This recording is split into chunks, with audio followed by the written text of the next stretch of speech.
evening, everybody, and welcome to another edition of No Consolations here on the National Racing Network. My name is Chris Graham. It is a pleasure to have you joining us, and as always, we are welcomed by Justin Grosz of NewzVroom. Justin, what's going on tonight, brother? Not too much. Great to be back on, Chris. Yeah, it should be a pretty good show here tonight. We'll have Austin Quick on in a little bit. He's going to do a whole bunch of hype and promotion, and he'll be able to answer your questions here on PA 600 Speedweek, Hyper Racing PA 600 Speedweek. Can't forget the branding mentions there. Looking forward to a really great week of racing. This is one of the coolest weeks of the year if you're a 600 fan.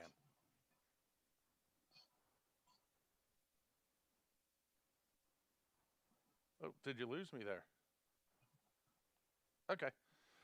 So all in all, should be a pretty good night. We're going to kick things off at Spirit Auto Center Speedway down there in Bridgeport, I believe. What do you think of how the 600s have been running that place?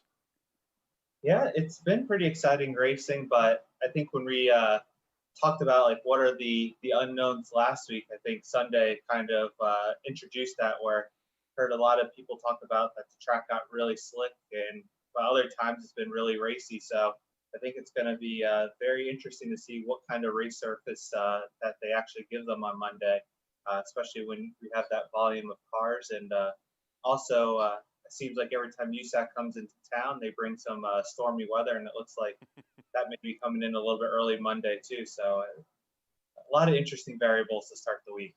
I was going to say, it seems like weather is always an issue, like you say, when USAC is in town. And that could be a thematic issue for the entirety of the week. You have a lot of experience doing this as a driver. How does that play with your head on where we're going to go tonight? What are we going to do tonight? Do we even prep for this racetrack, assuming it's going to rain out? Do we go to the next one? How does that mess with your head? I think I've always come to just not overthink it. I mean, you always have to be prepped and ready, because, I mean, I've had times where you don't even think the track is like an hour from being ready, and then they're like, okay, let's go run in the track, everyone. And it's like, oh, I guess we got to be ready now. And then also it's just like, well, we got a lot of rain, so we think the track is going to be really tacky. But then also, if there's a lot of rain, that means that they didn't really have time to prep the track, so it's going to dust over. So it's going to be it's just one of those things you just can't overthink, and just watch what the track's doing, like 2 sessions before you go on, and just pray for the best. Yeah, that's kind of an interesting thought process there, because basically what it sounds like is you're saying there are almost too many variables. And one of the things that's really interesting to me this year is we're seeing one of those variables taken out of the equation with the introduction of the spec tire rule. Yeah, I learned the hard way about that, testing that out Saturday night at Greenwood Valley, and I thought that track would dry up a little bit to get a true test, and that track stayed a bit tackier, and realized how hard it is to kind of drive that car, and kind of what mind games that plays with you with setups when it doesn't get dry and slick like you expect it. And then and then I realized that spec tire is a little bit too hard for our normal night just to even test out. So it'll be definitely an interesting variable, because I mean, it will probably, especially at tracks like Greenwood, slow the cars down probably 3 to 4 tenths than the lap times that we're accustomed to seeing. That was when we were up there shooting earlier this year. I remember looking over my shoulder at we just lost kind of everything here. Everything just went haywire on us. Here, let's do this. Let's get the commercial break out of the way here, because I think we just had Austin join back in here. So we've kind of imploded everything from a graphics standpoint here.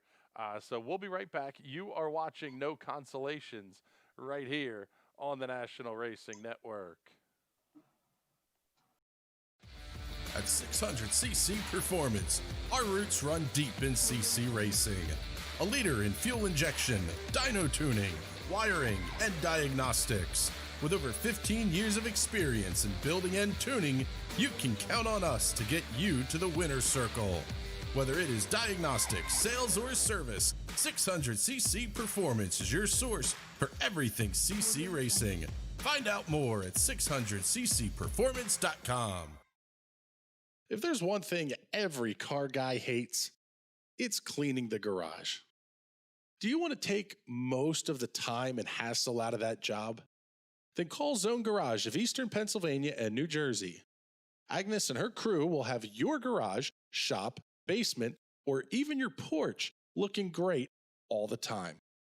With unique patterns and designs, plus the ability to incorporate your logo or any artwork, your space will never have looked better. Installation is done in 1 day, guaranteed, and Zone Garage offers a 20-year warranty on the top coat. Their coatings are durable, anti-slipped, and impact resistant. Give them a call at 570-856-6067. That's 570-856-6067 for Zone Garage of Eastern Pennsylvania and New Jersey.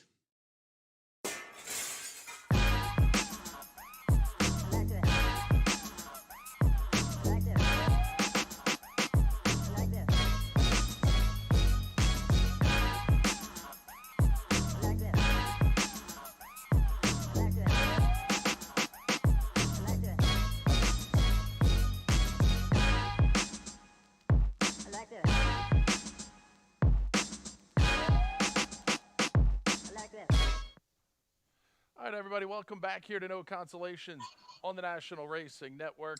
We're now that we have the issues squared away here, Justin, we are pleased to be joined. We got a special guest joining us here. In fact, he's going to pick us up right here in the live shot. Let's say hello to him, Austin Quick, Hyper Racing driver of the 28Q. What's going on, brother? Hey, guys. Well, I can barely hear you, Chris. Okay, let's see. Let's turn me up a little bit here. Hopefully that helps everybody out here because I'm seeing the same thing in the comments. So hopefully that's a little better. I got you. I got you now. All right, hey, bud. guys, what's up? Not too much, man. We're looking forward to a week of racing. You've just done the month of money, and now you're going into a week of pure insanity for you personally and professionally. Yeah. This week's I was very overwhelmed Monday. I had a lot of anxiety and just a very overwhelming feeling. A lot of stuff to get tied up and get done, and everything's coming together pretty good here. So starting to feel better.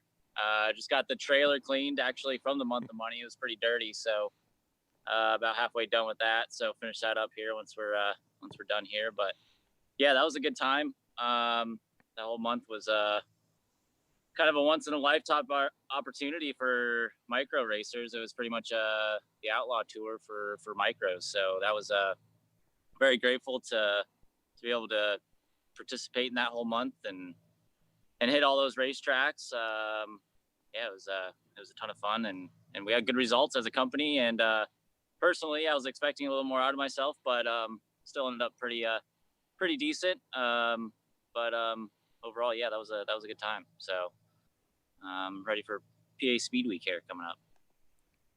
Yeah, that's probably the biggest thing that we have to look forward here to on our end of things, both with NRN and everybody who's connected out here to micro sprint racing. We're going to run for some of the biggest payouts we'll run for all year long, and we're going to do it in the span of, I guess, 5 shows in 6 nights? Yeah, 5 shows in 6 nights. I know we got that Richie Hartman on Tuesday. I'm kind of curious to see what that payout ends up being, but that he usually puts up good money. So, it looks like you'll have a pretty good week just in general, kind of our whole money week. And then I know we got our big shows. You got Trenton in there and, kind of our October is a good month of money for PA. But as far as a big money race in the middle of the summer and what we got going on, there's a lot of money up for grabs, and just grateful for all the sponsors and everybody that kind of stepped up this year to do it. So, it's going to be a good deal. I think you can, if you end up winning everything, you got 1,000, so you can win 4,000 plus 5, so that's 9. And if you win the championship, you got 3, so $11,000 you could potentially win. You obviously win everything, so. You got to have a Kyle Larson kind of week to pull that together. Yeah. So our format it's going to allow for more of a streak to happen. We kind of wrapped up the format today.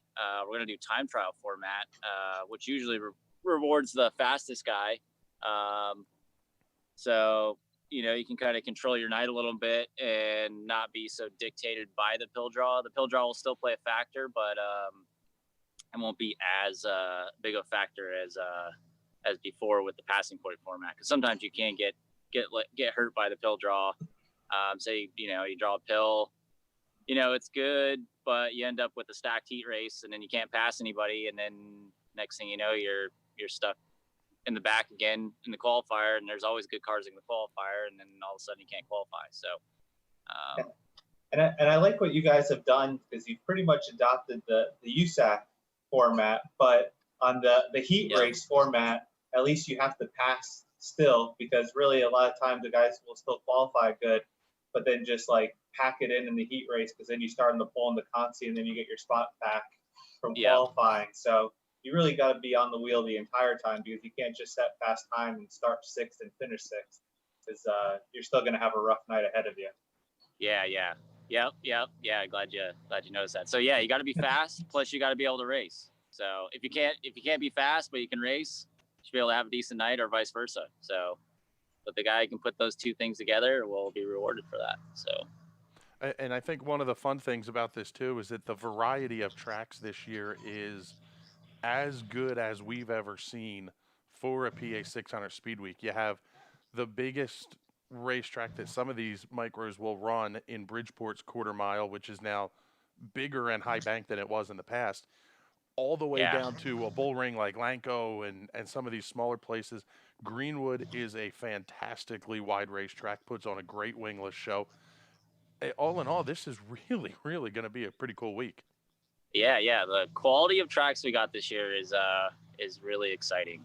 Especially, I'm really excited for Bridgeport. I haven't been able to get there yet, so there's a lot of buzz around that. So yeah, I heard you guys talking earlier. Hopefully, we don't get any rainouts, but you just never know. So yeah, we're trying to say that before you got on here. Yeah, that's right. Yeah, that's the promoter's worst nightmare. Everything works out actually pretty good unless you get a rain out. So. I was going to say, we call it an aqueous aerial discharge, because we don't even use the R word around some of this stuff, because that'll scare some promoters off. So what is it about 600 Speed Week that makes you want to take this on? This is really kind of your baby. I mean, it's a Hyper production, and Mike and Chris and everybody at Hyper is involved, but this is really kind of your deal to put together year in and year out now.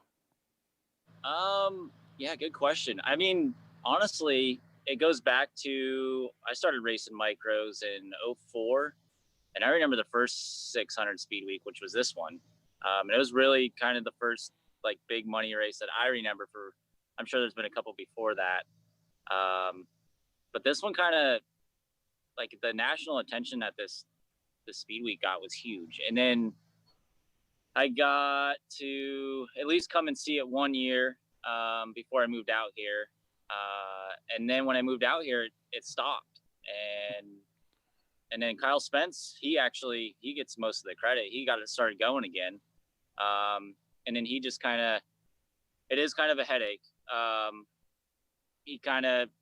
I was working with him. I was helping him get the sponsors and everything. And it was last year. He didn't want to organize it and deal with the negotiations and the legwork.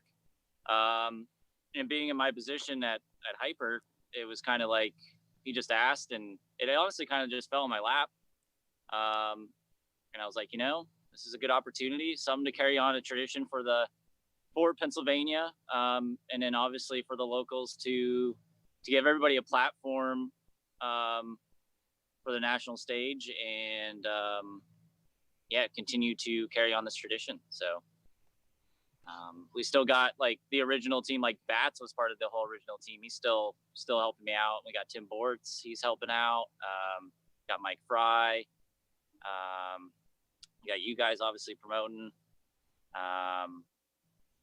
Then we got, what else do we got here? And then, Dicely, he's been a part of it since the beginning. So I'm kind of the new piece to the whole puzzle, just kind of picking up the ball a little bit and helping it go, and someone's got to do it. So, and you know what? I've actually thoroughly enjoyed it. It's given me a great perspective, just the other side of the ball. I have a huge respect for any track promoter and anybody who even decides to do this, because it's more of, there's a lot of reward once the show's done, but leading up to it, it's sometimes you kind of just want to go hide in the hole a little bit. So, but you just got to keep toughing it out and look at the big picture and keep the big picture in mind. So, and I mean, I give you a lot of props. I mean, I know last year I helped you out at Action Track with just running scoring, and that was a frantic night to begin with, because at one point we weren't even going to have a feature that night, and you were able I know. We're telling people to get out. Yeah.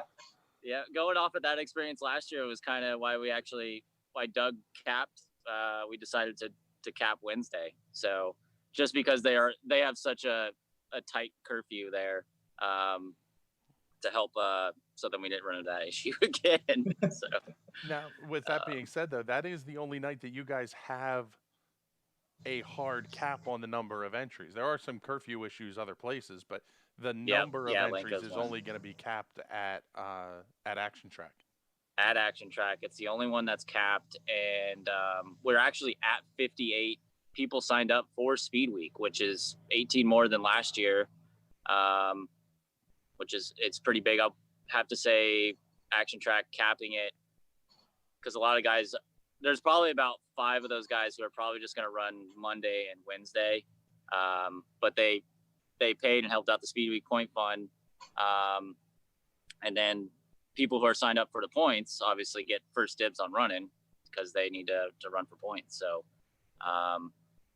So yeah, it's helped overall in general with that. So yeah, that's the only one. I would imagine the other ones, with that being said, I mean, 55, I would imagine is going to travel all week. And then we're paying the top 24 are getting paid out with contingencies, and we got the whole points payout for the top 24. So that'll be good. But I would imagine we'll have probably an average of 65 to 70. I know last year we had an average of 62. So yeah, I'm pretty excited about it. So.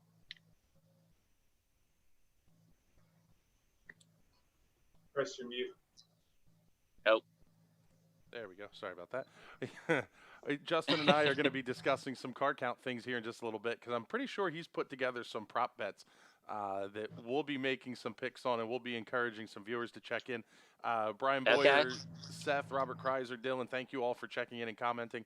If you have any questions for Austin on Speedweek, shoot them to us in the comments. We don't have a problem getting your questions on the air here. Austin, there's a lot of hype around Lanco. There's a lot of hype around the nights that you're running with the midgets, but you also have a couple of shows that are not companion shows with USAC. Tell us a little bit about those and why those are going to be just as interesting as the big money or the big names that you're going to see, or both, on some of these nights. Yeah, so those will be just as good. Those will probably be other than Lanco, and then all the tracks, they'll end up providing a good deal for it. Path will, I know we're running with the wingless super sportsmans and the midgets, but yeah, I mean, Spirit, the first one there at Bridgeport, we're going to be with the 270s. So one, just the whole buzz around the new track. And that's a great crew there, just the track crew.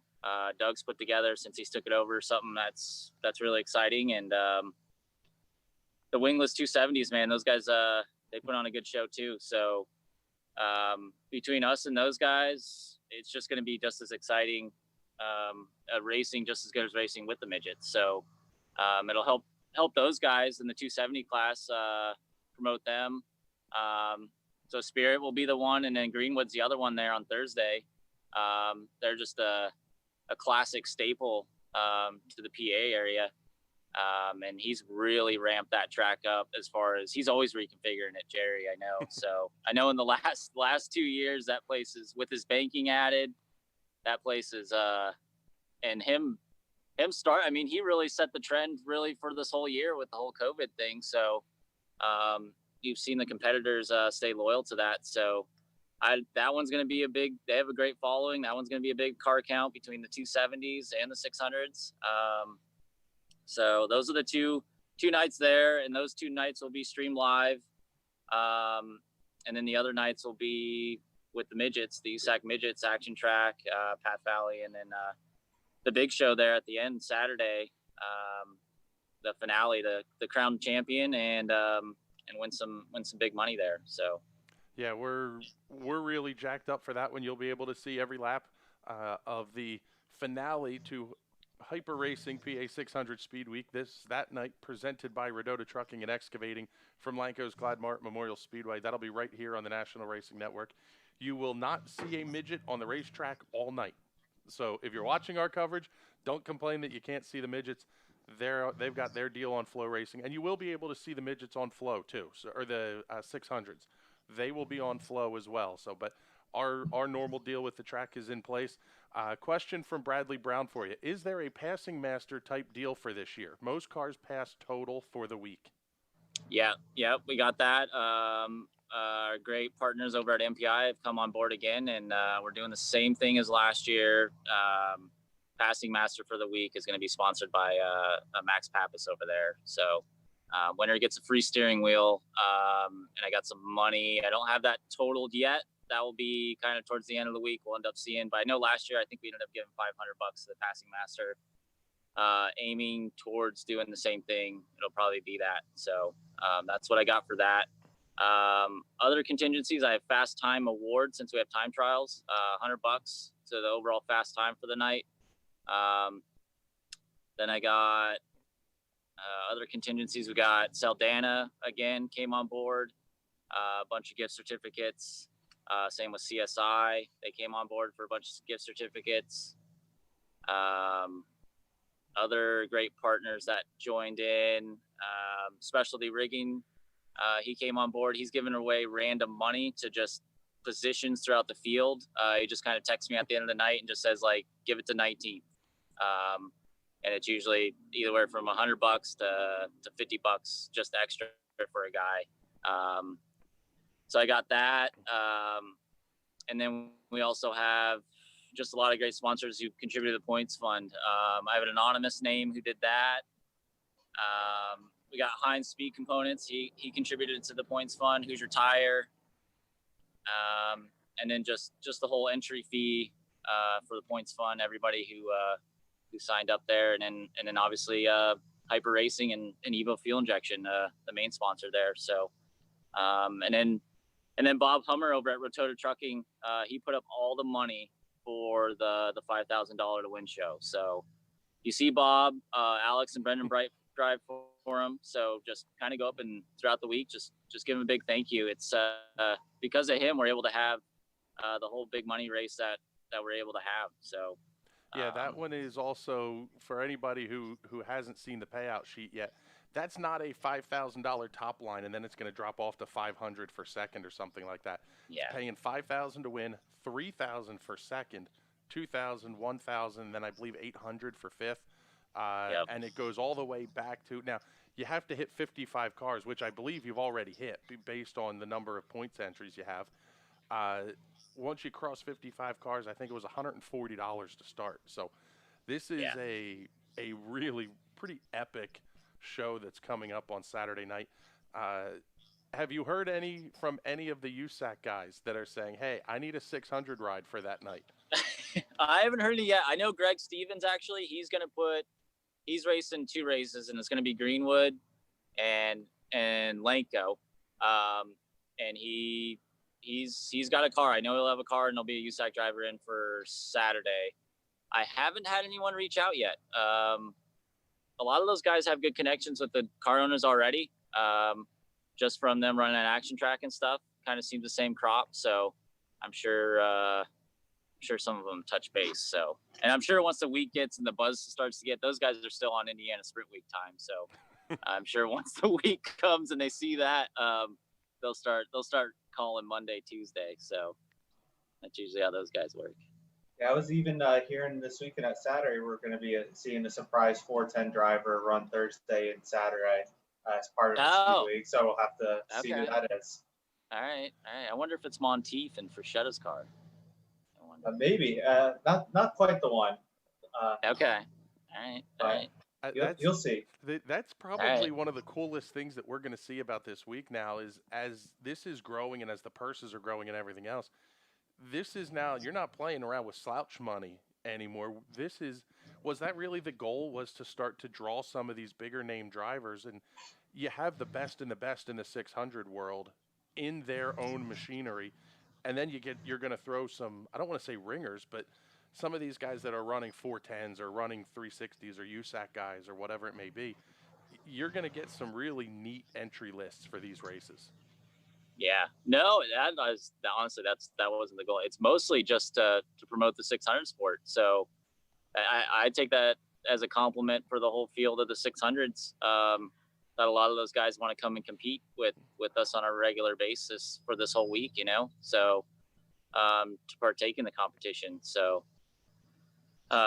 it's mostly just for the sport of the 600s to grow it. And right now it's the best I've ever seen it. So especially after the whole everybody not being able to race, it's just I see it on a day-to-day basis just here at Hyper. We're crazy busy. So yeah, it's mostly just to give the local community the platform that it deserves. I truly believe that we have some of the best competition, some of the best drivers, some of the best tracks, and just to give it a stage for the week of who can be the best at all of them. So yeah, Justin, you have anything else you want to add here for Austin before we let him get back to finishing cleaning up the truck in addition to promoting 600 Speedweek?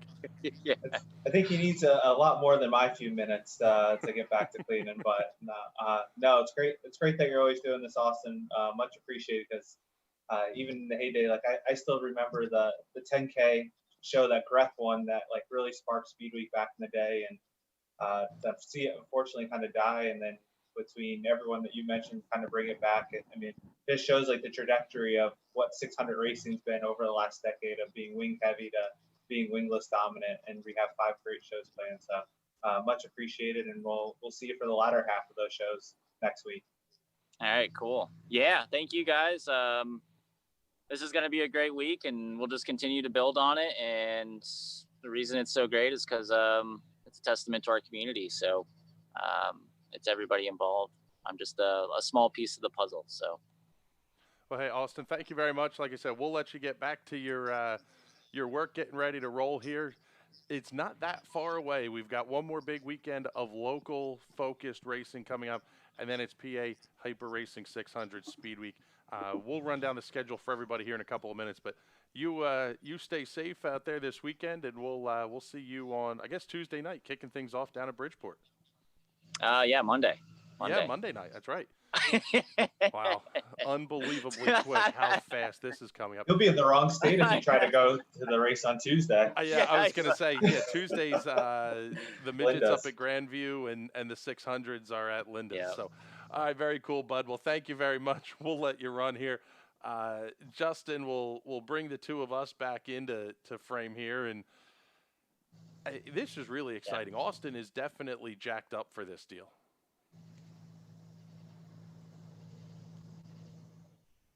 Oh, let's see. We're still good? Yep. Yes. Let me. There we go. So yeah, we're.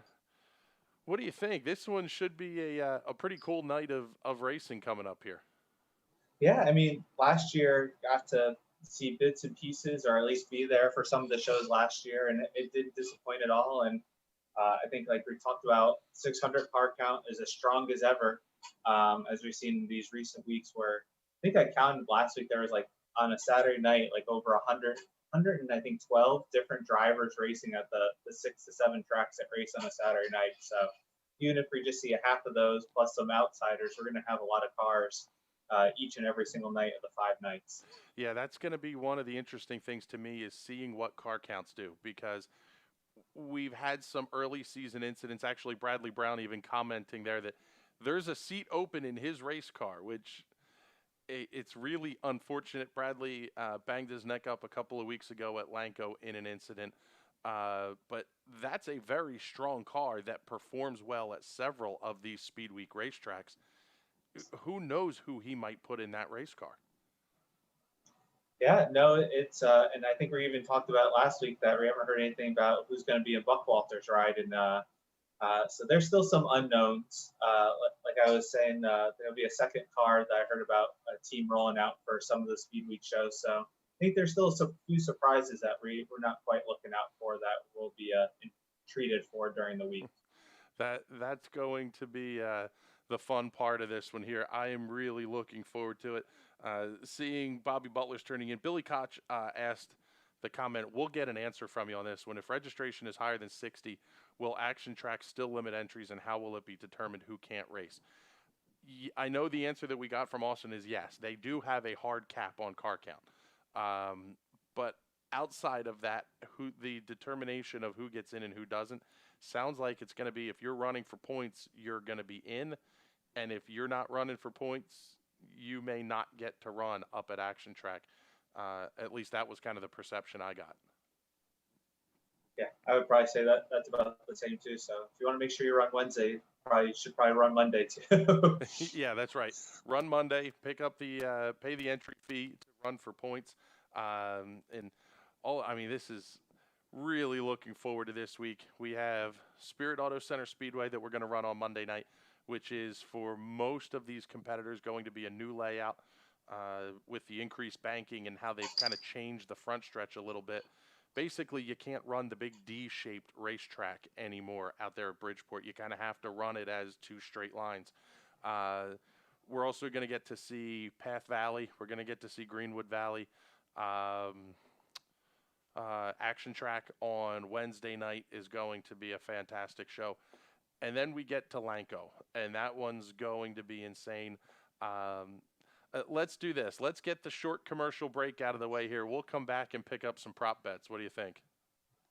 Sounds good.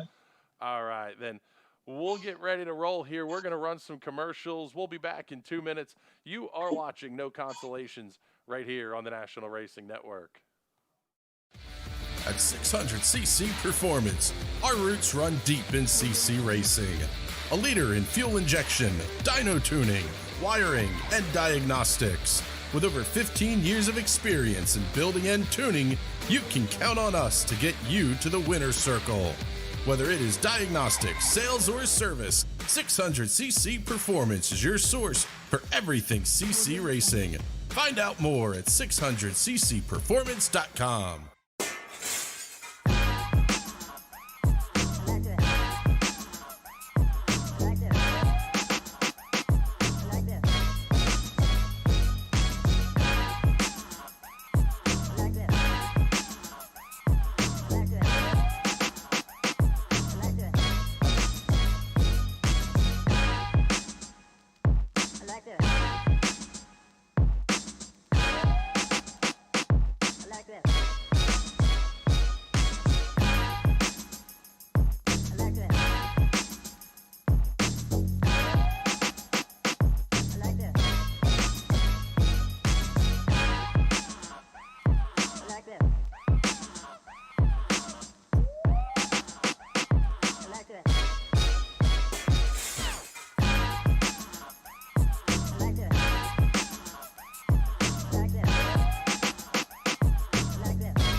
Put the keys down, Kevin. But I'm gonna drive home. There are several warning signs present that you shouldn't be driving. I've taken 25 selfies in the last 10 minutes. 26. Yep, I'm definitely gonna call a ride home.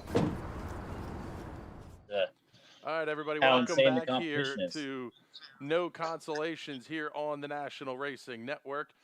Justin Grosz, Chris Graham here with you, and seeing some of the comments starting to trickle in here, and some of the people that are watching. Joey Amantia says to Billy Koch, big name or no name. I don't think it's quite going to be that way. I would imagine they have a process in place on this one. But Scott Deal from Lowdown and Dirty is watching. Make sure you catch that show every Tuesday night at 8 o'clock right here on the National Racing Network. Bobby Butler, Joey Mantia, Timmy Buckwalter's watching. Timmy, hope you are doing well. Mike Rutherford, Kenny Groff Trucking, and that whole group. Thank you, everybody, for tuning in and joining us here. We mentioned it before the break here, Justin. It is time for some prop bets. I'm willing to put some prizes up on this stuff. So we'll put together some NRN shirts and mugs and some of that kind of stuff. If you're watching tonight, email props@nationalracingnetwork.com with your answers to these prop bets, and we'll keep track of them over the course of the week. And we'll see how well you do compared to us, and we'll throw some prizes out there. We'll also do a couple of subscriptions to Justin's NewzVroom service as well. Make sure you find that one. Look him up on Facebook, NewzVroom, NEWZVROOM, and they also have newzvroom.com. So, Justin, what is prop bet number one here? So you want to give everyone a background of what a prop bet is here, just so we make sure everyone's on the same level here? Okay, yeah, we can do that. We can. Prop bets are basically they're proposition bets, a will they or won't they kind of deal. How long is the national anthem before the Super Bowl? You know, is it going to be over a minute 47 or under a minute 47? Those kind of deals. Also, there's some sort of kind of pick-ems that you can do in that as well. Who's going to be the first one? In our case, who's going to be the first one to flip at Lanco on Saturday or something goofy like that? That one may be kind of coming up, maybe hinting at that one a little bit. Okay, so there we go. So let's, Justin, what is prop bet number one here that we're going to challenge everybody to? All right, so there's no lines on it, so it's just you go over or under on these, and I'll collect both of ours along with what everyone else puts. But the first one is how many different winners will we have? And the over under is 3.5 different winners during this speed week. Ooh, the over or under on 3.5 different winners. And just for context, there's 5 races, and last year only one driver won twice. So last year we would have had 4. Yep. I would say that's actually a very interesting number. If you had said 2.5, I would have easily said the over. At 3.5, it really gives me pause because you have some guys, the Mike Rutherfords, Heath Hanleys that are ringers at Lanco. You have some of the guys like Mikey Thompson and some of those guys that are ringers at Greenwood Valley. For every guy like, you know, and they could win anywhere. I mean, these are talented drivers, but you think of names like a Kyle Spencer, a Brian Carber, a James Morris, somebody like that who could show up anywhere and win on any given night. Man, I am going to take the under on that one. I think we get at least 2 repeat winners over the course of the week. All right, I went the over on that. I could definitely see a state where we have 5 different winners, just because, like we said, it's very unique, and also this format I think definitely breeds itself to some variety. Because I definitely see some nights where qualifying gets mixed up, where if you're out early you're going to be fast, and if you're out late you're going to be the slowest, no matter how fast you are, and that can really, I think, be a game changer. So we're off to a good start, taking both sides. Yeah, I was going to say, and that's one of the interesting things is that even if you do have the bad pill pull, you qualify slow, you start in the back of your heat, you could end up straight to a qualifier starting towards the front because you were able to pass cars because you were running on that track that was a little bit, you know, not to everybody's liking at the beginning of the night. You've got a little bit of time on it. So that one really could be that'll be a fun one to watch, how those develop. What do we have for prop bet number 2 here? So it goes along the lines of number 1. How many races will the Speed Week champ win? And the over-under is 1.5. Ooh, Speed Week champ. Do we have a prop bet where we call who the Speed Week champ is? No. Okay. They're all numbers. They're all over-under. Okay, so we'll have to make those picks at the end of this thing as well. Man, that's a I am going to take the over on that one. I think the Speedweek champ, similar to what we saw Timmy Buckwalter do last year, I think you're going to have to get a couple of wins. Consistency is going to be important, but being there at the front, you're going to have to do that night in and night out. If you're there, if you're a top 5 car every night, you're going to be in contention for the win. So I'll say the Speedweek champ will win more than 1.5 races. There we go. The opposite. I go under on it. I could definitely see one. I think you need at least one.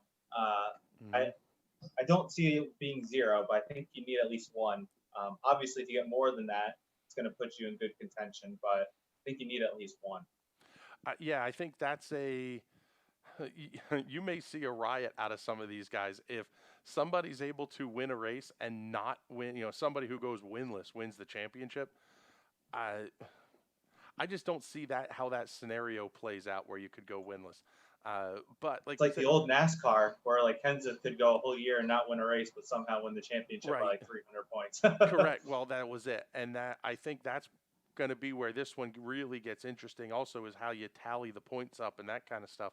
If there's enough incentive to be at the front of the field, man, it is really going to be insane here. So we've split both of the first 2. What does the third prop bet look like? How many drivers will make each A main? Over, under 8. Okay, so the 8 drivers will make every A main feature. Yes. I am taking the under on that one. Okay. I think the fields are too deep.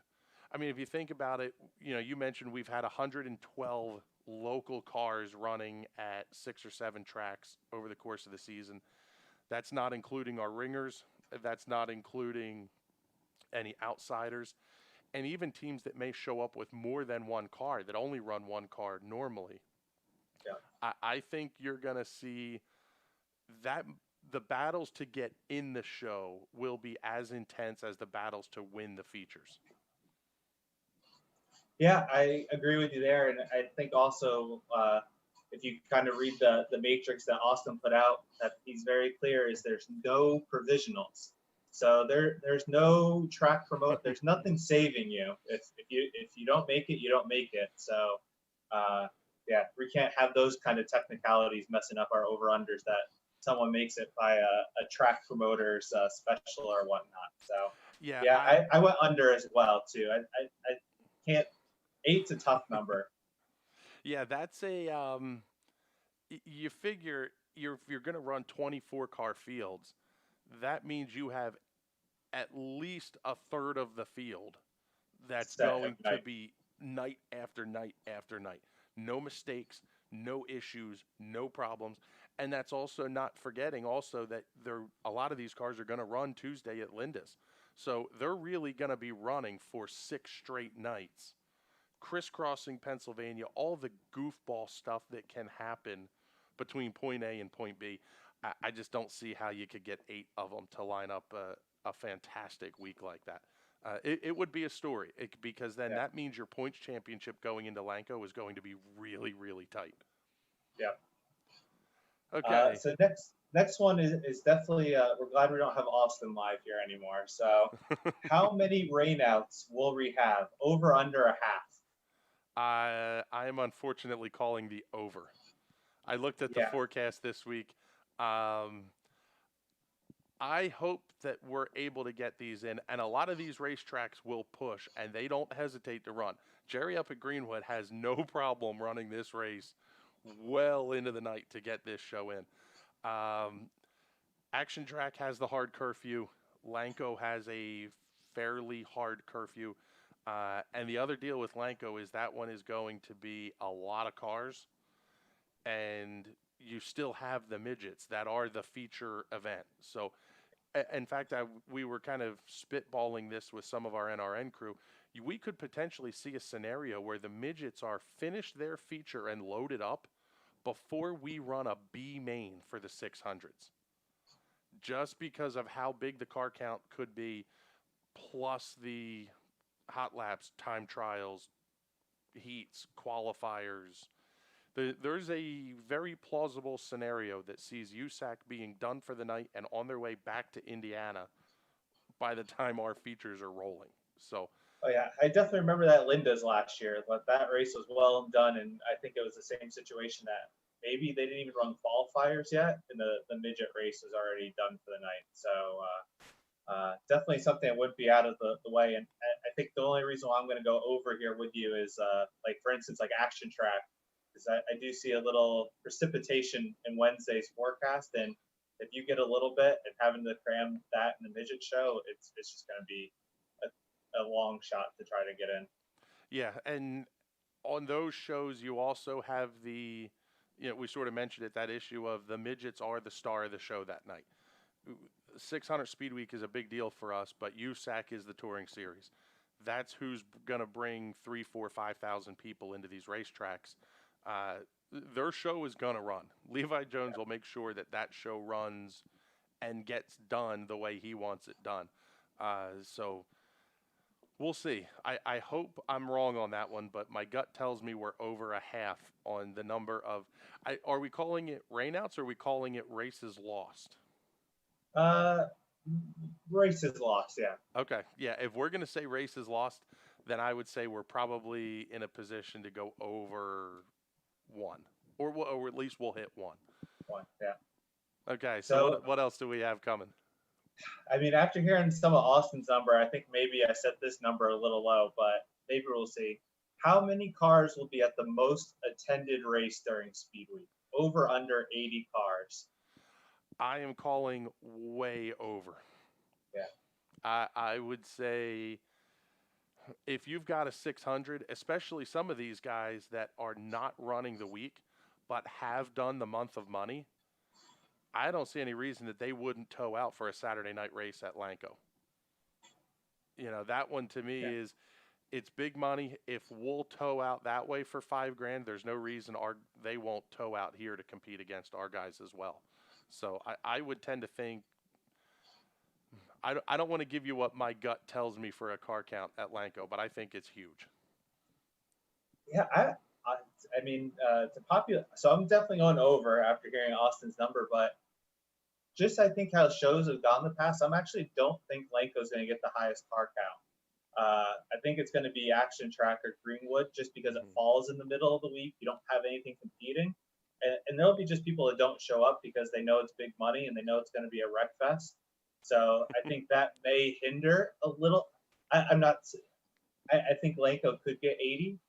But I don't think it'll be the most attended race. And also, you're going to have a lot of attrition by then. So if you're a guy with 1 car and you plan to run the whole week, I mean, best of luck to you trying to survive the week with 1 car. But there will be attrition by the time we get to Saturday. Yeah, that's an interesting point to that, because especially in the current economic climate that we're in, you may have been, years past, there may have been a little bit bigger of a budget to play with, whereas now you might not have that same amount of money to put into a wrecked race car, a junked race car. If some teams I know of some drivers that have sold their second cars to be able to run and race this season. So that's an interesting point that you bring up, is how the battle of attrition is going to play out. And we have seen a ton of wrecked race cars this year. Oh, we're getting to that bet. I saved that one for last. So we'll. Okay, so let's keep going here then. So actually, Austin was mentioning this before he came back online before. How many wins will come from an outsider? Over, under a half. So non-PA, New York, New Jersey.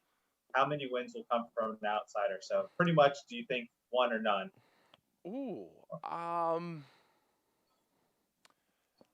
you know what? I will take the posse view on this one. I'll porch sit. I don't think an outsider comes in here and wins. The only one I see maybe is Bridgeport.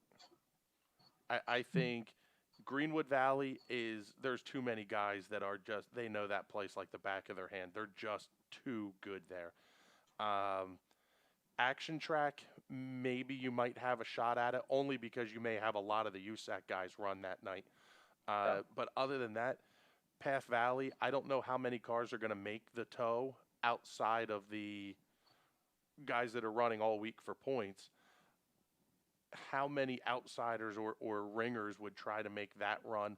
And then Lanko that one's, I think, anybody who says they can call Lanko, I think, is kind of crazy at this point. I think there's a couple of cars that have been very, very good, but we've only seen them run once without the wings there. So I think that race is truly a toss-up still at this point, too. Yeah, and we'll also make sure that it's clear the stipulation, so it's drivers. So even if they win in a locals car, it's still an outsider winning. So if you're sending in your emails, it's still the driver, not the car. Yeah, I'm going under too.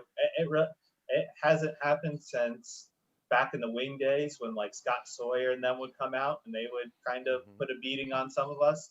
I mean, last year Ryan Timms was probably the biggest name outsider that came, and he didn't really do much of anything. So our tracks are just a lot different than what they see out in the Midwest. Like they're used to curbs, Yeah. and our curbs are on the inside, not the outside. So.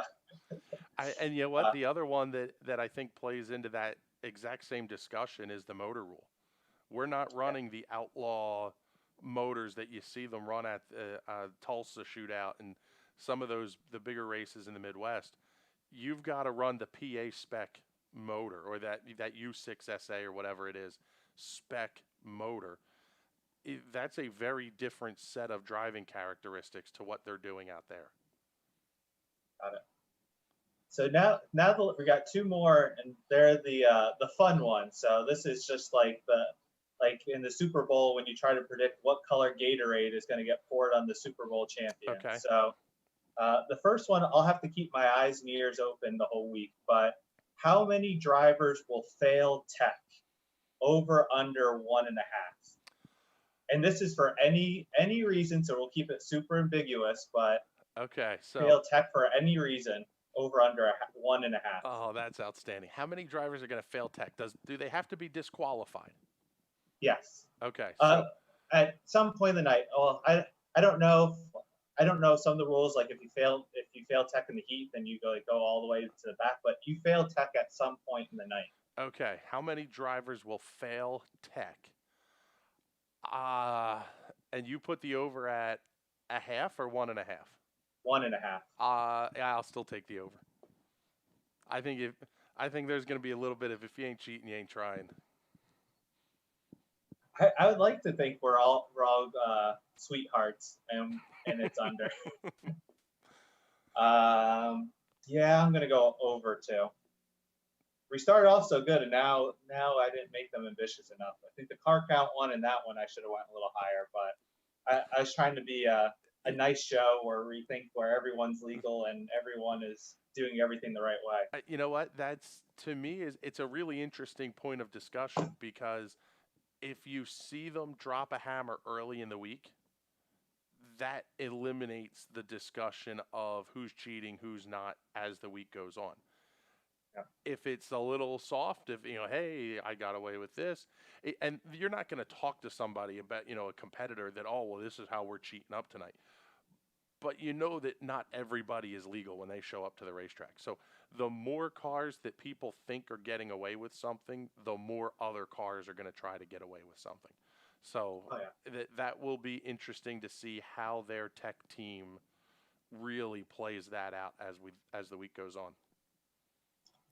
And for the last one, the one that we've been hinting at the whole time, how many drivers will flip at Lanko? So it's drivers, not how many times. So I know the Big Show likes to go for some rides. So if he flips a few times, it only counts as one. So okay, so we'll make a couple of assumptions here.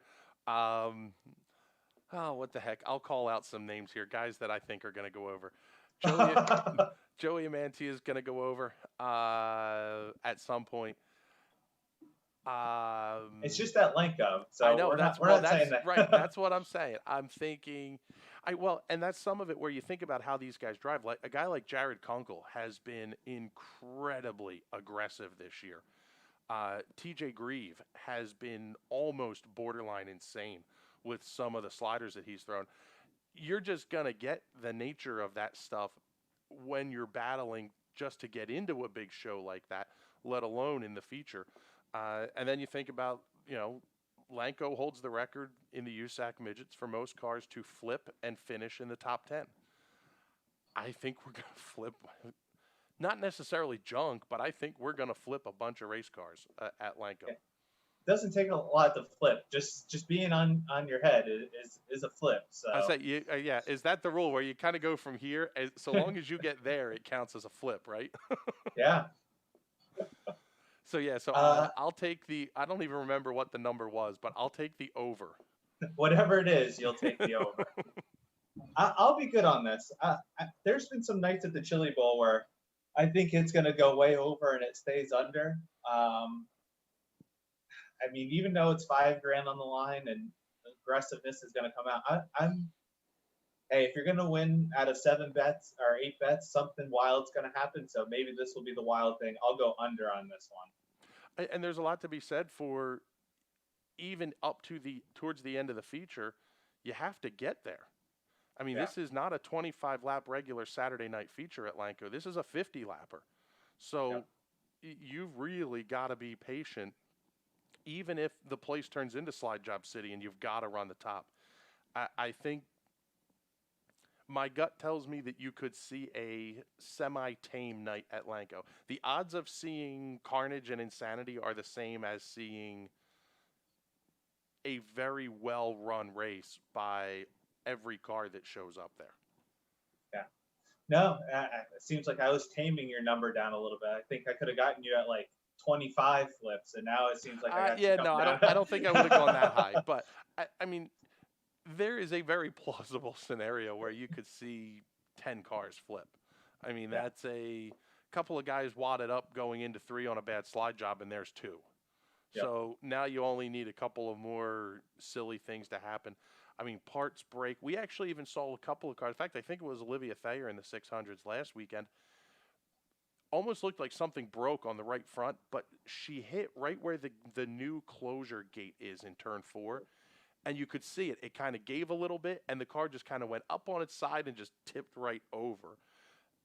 I don't know if we're going to count that as a flip or not. She did get on her lid, so I would guess so. But there's some goofy anyway stuff you get like there. I say I don't care how you guys get there. Just turn a couple cars over for us here. Give us something to talk about.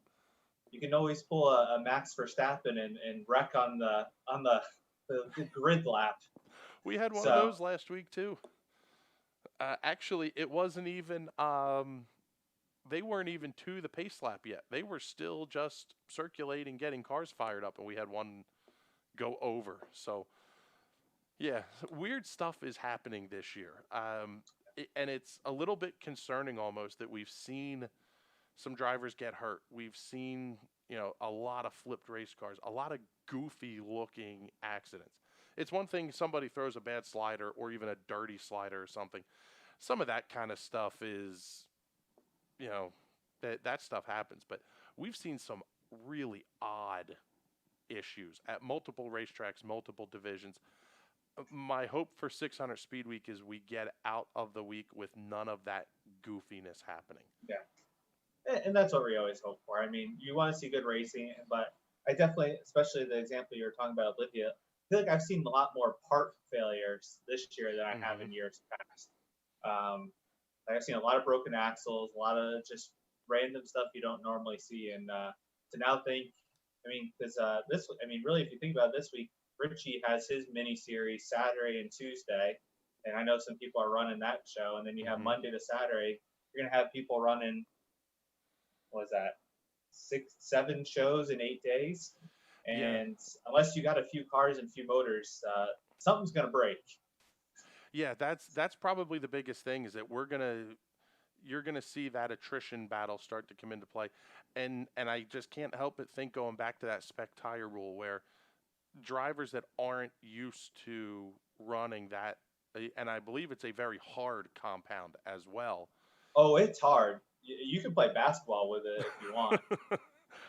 And that's not normally what you see at some of these places. So even guys that are ringers at some of the racetracks, I think the only place you run that really hard compound is Greenwood normally, correct? No, Greenwood, you run the softest tire you could run there. Linda's has a spec tire rule. Linda's, and I don't know if Hamlin changed it, but Hamlin used to have a spec tire rule. But Linda's, there's a lot of nights where you would need that tire anyway. Right. But those are the only tracks that I know that you really need some. Linda's is really the track where you always need something harder than most places. Yeah. And Path Valley can get that way. Yeah, that's the other one that if you're used to running the smaller or the softer compounds at some of these places, that's going to be a big adjustment having to run that hard tire. So checking out the comments here, Nick Reichard saying, no questions about it. It's going to top heavy, rip the lip, slide job city at Lanco. So single file racing is on hand for Saturday.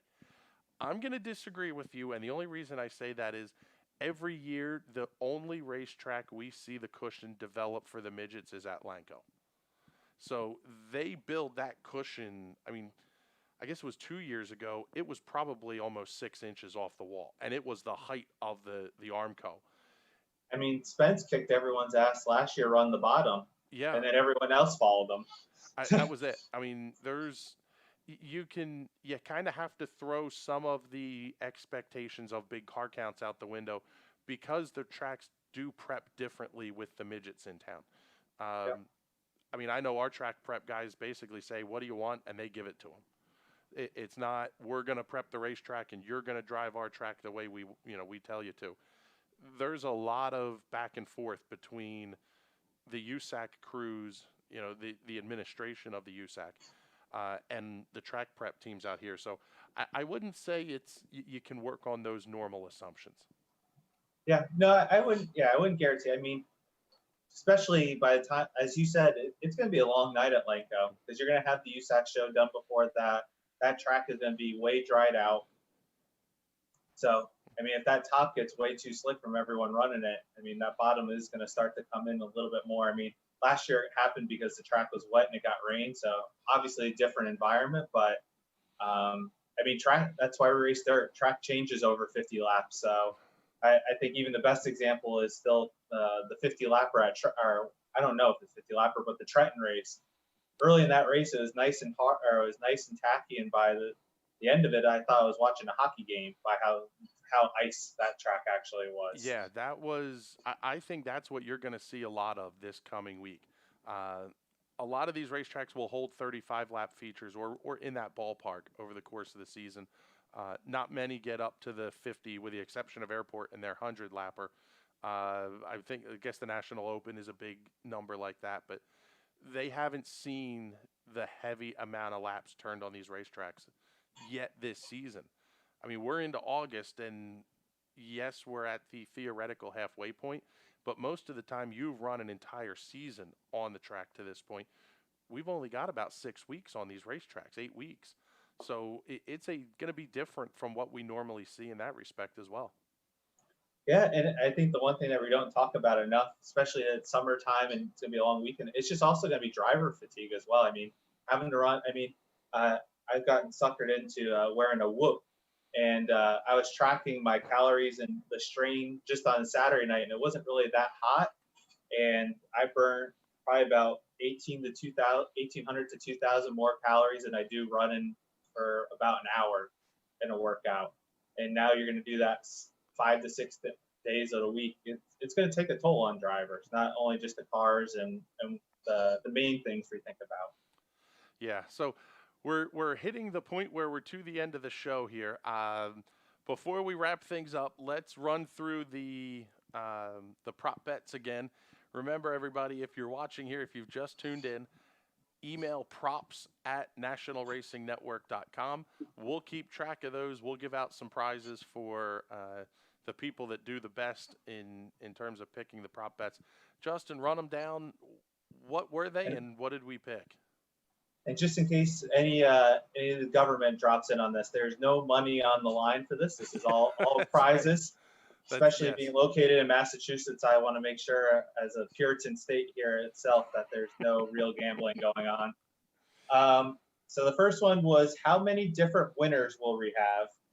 Over, under 3.5. So do you think there will be more than 3.5 or less than 3.5 different winners during Speed Week? How many races will the Speedweek champ win? Over under 1.5. How many drivers will make each A main? Over under 8.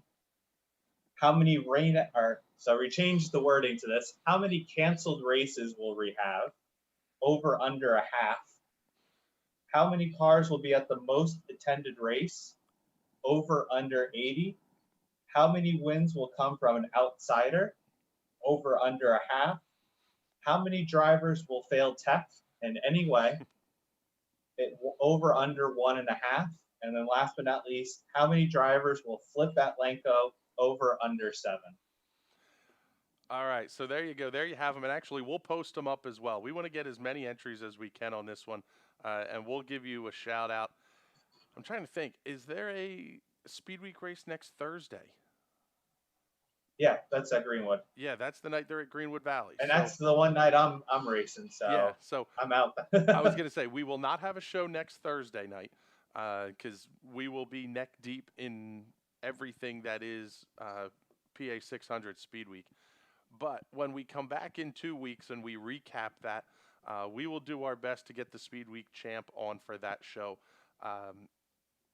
We'll dole out some prizes and that kind of stuff. Like we said, no money is changing hands here, but so a couple of NewzVroom subscriptions, maybe a couple of Yeti style mugs and that kind of stuff with some NRN or NewzVroom branding on that stuff as well. So other than that, Justin, we're down to the end of the night here. It's time for picks. Who is your 600 Speedweek champ? And this is why I redid the over/under, because I couldn't pick every single race. I think that would have been way too difficult to do. But I think I have a champion in mind. Okay. What is your name for the champ of 600 Speedweek? I mean, I think it was obvious why I wanted to bring him on last week as our guest. And I don't think there's any more. I mean, Christian Bruno did outdrive him on Wednesday, but I think there's no really better driver right now on these PA tracks than Damon Paul. So I'm going to go with Damon Paul, just for also the consistency. I think this format fits him quite a bit, especially on the passing point side. So I think Damon Paul will be who I pick to win. I think Damon is a fantastic pick, and it was one of two names that I was bouncing around in my head. Actually, my first pick is a guy who won't be racing this week because he's hurt. Timmy Buckwalter has been winning in just about everything he gets in, and his 2020 season was off to an incredible start before he got hurt. He was going to be the pick. We still don't have an answer on who's going to be in that Gref 71 car. At least I haven't heard that yet. So that's a great ride that's out there. But my pick for the week is the guy who has won just about everything there is to win this season when it comes to the money races, and that's Kyle Spence. Put the big show on the line, and Spence is going to be there at the front. He's exceptional at Spirit. He is very, very good at Action Track, and he's among the best wingless at Lanco. If he gets even 2 of those 3, I think the rest of the weekend, unless he has a big problem, this could be Spence's to lose. Yeah, I mean, he was one of those that he had a real bad start last year. I actually think he missed maybe at Action Track. I think he missed like the first show last year, but then came on strong with the Lanco win and whatnot. But no, that's going to be a good pick. I mean, I think the surprise, and I see it in the comments here, is Alex Bright. I think that's probably the one that we're not picking, that especially with his owner putting up that extra money on Saturday, has a little bit extra incentive to bring that money back home to the team. So we'll see how this all plays out. Yeah, and those cars have been running unbelievably well this season. Both Alex and Brendan have been really, really quick. You might have thought go looking over the last couple of years, you had the Carber team. I'm forgetting who Brian's driving for. Gable. Yes, the Gable cars, they were very good. The Hyper cars that came out of Mike Dicely's shop were always very good. You didn't necessarily think of the team that Alex and Brendan are driving for. It's another one I'm drawing a blank. Hummer's team. Thank you. You didn't necessarily think of them as one of the best teams. Good cars, good drivers. Now we're starting to kind of see that step up to great cars, great drivers. Yeah, no, and I mean, those are all good names. And I even see Mike dropping in that we need to put in Brian. And the only reason why I didn't, I mean, I love Brian to death, but I picked him last year, and I think I gave him the worst luck ever. Because every time he was doing good, I think he flipped at Lenko. He was like one of the fastest cars and then flipped it at Lenko. So I just kind of backed off of that one. And I mean, him and Alex are coming off the second and third out in the big 12,000 or 12,000 at the High Bank Hustle. Yeah. 1,000 show. So there's a lot of good drivers, but we got to pick one. So I'm going to stick to my guns with Damon this year. Yeah, I was going to say, some of the names that you see, you just go, they're winning. When it's time for the big show, they're winning. You know, you have your track regulars, they're good there, but you got to be able to put the pieces together for 5 nights. And ultimately, I think you're really talking maybe 5 to 10 cars that can pull that off, realistically having a shot to win every night that they pull on the racetrack. Yeah, I mean, like we said, both of us, I'm trying to track down the bet. So bet 5, I think we both went, I think my numbering's a little bit off, but on car making each race was at 8. We both went under. So, I mean, I'm a stats guy, and I should have the statistics of the likelihood of of 8 cars making every race, but it's not high. Yeah, I was going to say very, very slim, and that's what I think where your champ is going to come from. I mean, last year, Timmy Buckwalter did it on consistency. He was up front. I think he was top 3, 4 of the 5 nights, and then he was top 5 on the night that he wasn't on the podium. That's what it's going to take, I think, to win this thing. Yeah. So, all right. We'll see. I was going to say, we'll see. We'll post the prop bets up here on the NewzVroom and the National Racing Network Facebook pages here shortly, so everybody can tune in. If you're watching on YouTube, you'll have to head on over to the Facebook side of things. But we want to say thank you for joining us. For Justin Grosz, my name is Chris Graham. It has been a pleasure to spend part of Thursday night with you. We will see you in 2 weeks. Enjoy your Hyper Racing PA 600 Speedweek. Have a great night, everybody.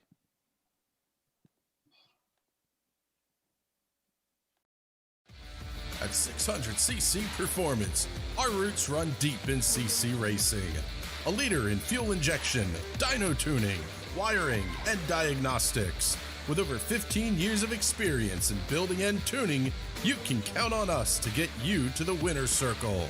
Whether it is diagnostics, sales, or service, 600cc Performance is your source for everything CC racing. Find out more at 600ccperformance.com.